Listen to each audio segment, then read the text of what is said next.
Chính vì thế cho nên là trên cái kênh YouTube của TikTok của tôi có rất nhiều anh chị hỏi là anh ơi lúc nào là lúc mà thị trường về đáy. Chào mừng bạn đến với series video chuỗi cà phê tài chính. Mời bạn cà phê nhé.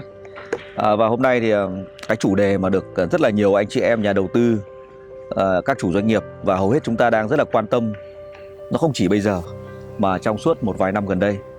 Thì nhiều anh chị em có hỏi tôi rằng là cái khủng hoảng nó diễn ra hay không? Và khi khủng hoảng tài chính nó diễn ra thì nó sẽ có dấu hiệu như thế nào? Thì cái video này tôi sẽ chia sẻ cho tất cả anh chị biết được những cái dấu hiệu. Hãy nhớ xem đến hết video để nhận được những bài học tuyệt vời nhất nhé. Thì trong rất là nhiều các cái hình dạng, các trạng thái khủng hoảng khác nhau.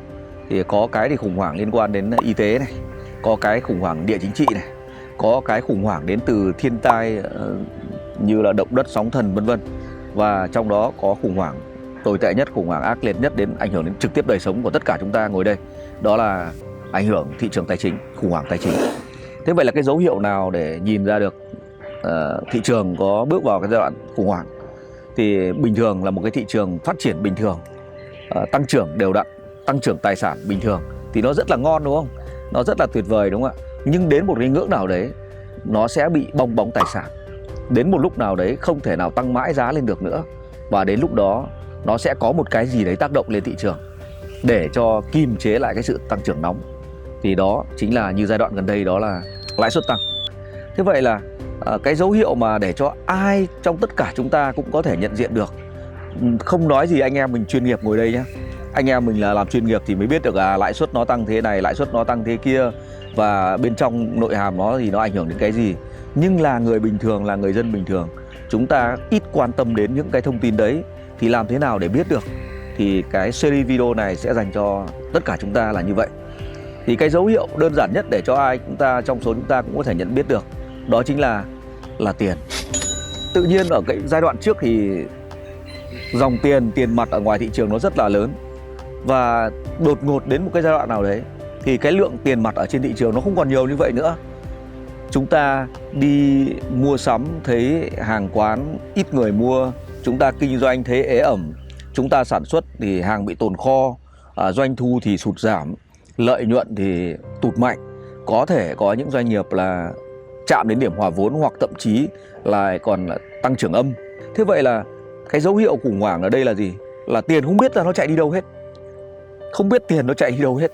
Thế nó mới nguy chứ ạ.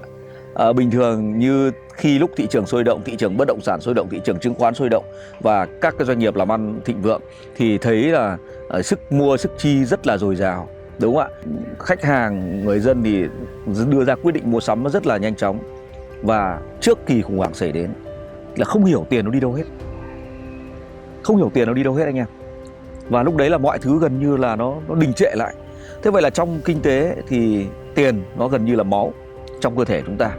Thế vậy là trong nền kinh tế mà máu mà bị ngừng lưu thông, ngừng vận hành thì theo anh em nó sẽ như thế nào? Cơ thể nó sẽ già nua và đến một lúc nó sẽ chết.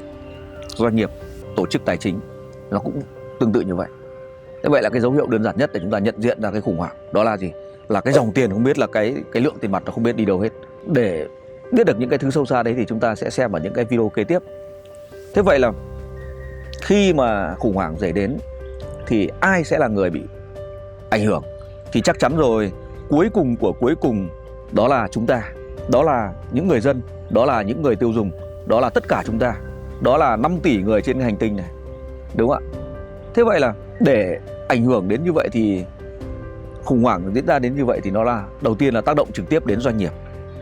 Doanh nghiệp thì dấu hiệu đó là gì? Không có đơn hàng này. Dấu hiệu tiếp theo là hàng tồn kho nhiều này. Dấu hiệu tiếp theo nữa là gì?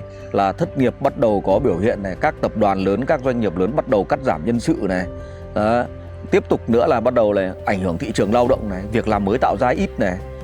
Và vân vân và vân vân. Nó rất là nhiều những cái vấn đề xảy đến, đúng không ạ? Và làm cho gì? Thu nhập của người lao động nó sẽ bị sụt giảm. Thu nhập của người lao động sụt giảm thì nó sẽ làm cho người ta không có tiền. Và lao động không có tiền thì nó sẽ làm sao? Làm cái sức mua nó sẽ tụt ngay. Và đến cái chi tiêu cuối cùng, bán lẻ thương mại cuối cùng thì nó bị sụt giảm nghiêm trọng. Thì đấy là những cái dấu hiệu, đấy là những cái bị ảnh hưởng đến. Nói chung là tất cả các thành phần trong nền kinh tế đều bị tác động. Thế vậy ai là người được lợi? Chắc chắn nó sẽ có một nhóm người được lợi trong cái cái cơ hội đi xuống. Đó là gì? Đó là những nhà đầu tư có kinh nghiệm dày dặn nhiều năm trên thị trường. Đó là những người mà có tích lũy được một lượng tiền mặt để cơ hội đến.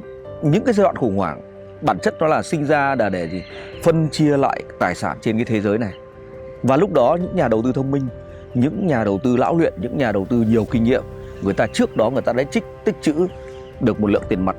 Người ta đã ra hàng ở cái nhịp sóng trước của thị trường, và người ta đã chuyển nó qua kênh, có thể là tích trữ ở dưới trạm tiền gửi ngắn hạn, có thể là tích lũy ở dưới kim loại quý, và chờ tài sản chiết khấu mạnh về mức giá rất thấp. Thì lúc đấy chờ cơ hội đó, người ta bắt đầu mới bung tiền ra để người ta mua lại tài sản giá rẻ và chờ một mùa tăng trưởng mới. Như vậy, để nắm được hiểu được cái điều này thì chúng ta đòi hỏi chúng ta có một cái kiến thức rất là sâu liên quan đến phân tích đầu tư, liên quan đến phân tích vĩ mô, và đòi hỏi chúng ta phải có kinh nghiệm để chúng ta nhìn nhận nữa. Nó là một cái mớ phải nói là nó rất là bùng nhùng và nó rất là nhiều thứ nó liên quan đến nhau. Cho nên là nếu là nhà đầu tư mới thì rất khó. Đầu tiên là khó nhận diện, và đầu tiên khó nhận diện rồi. Cái thứ hai là không biết lúc nào là đưa ra thời điểm quyết định.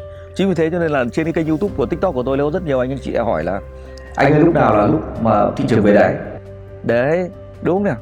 Cho nên là cái này có thể có một vài người biết, nhưng mà người ta để mà nói ra, để mà tổng kết, đúc kết lại được, nó hội tụ rất là nhiều thứ thì người ta mới nhận diện được cái vùng đấy có thể là đáy, chứ không ai có thể khẳng định được là đáy cả. Và để đến cái đoạn đấy thì người ta đã tích trữ tiền mặt trước đấy rồi, và lúc đấy chúng ta có thể có được những cái thương vụ mua tài sản giá thấp. Nếu như bạn quan tâm thì có thể follow kênh của tôi. Chúc bạn và tất cả anh chị em nhà đầu tư có được thêm những cái hiểu biết, thêm những cái kinh nghiệm từ những cái bài chia sẻ ngắn gọn của tôi trên mạng xã hội. Hẹn gặp lại bạn ở những cái video kế tiếp.